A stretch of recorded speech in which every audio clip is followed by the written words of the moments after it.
Okay, for Master Lock Big Body style, it's a number 230.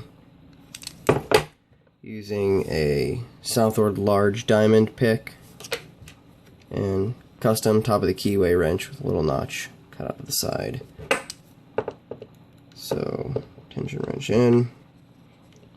Place the pick in. Once you come into contact with the very first pin, I just push it straight back, and it should set all of them. It doesn't. Just let go, let the pins reset.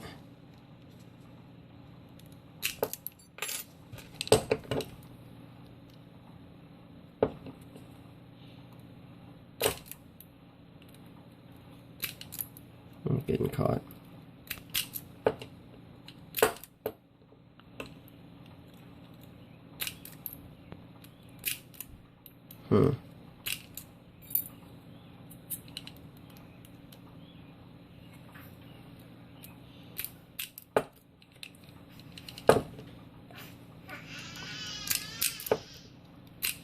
There we go.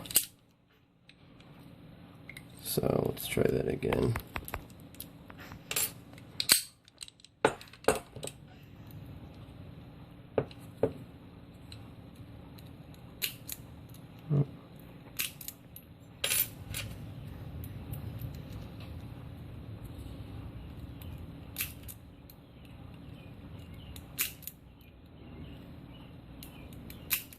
There we go. So that should work fairly reliably for the 230. Just large diamond and some top of the keyway tension wrench. Doesn't have to be custom, but I prefer it.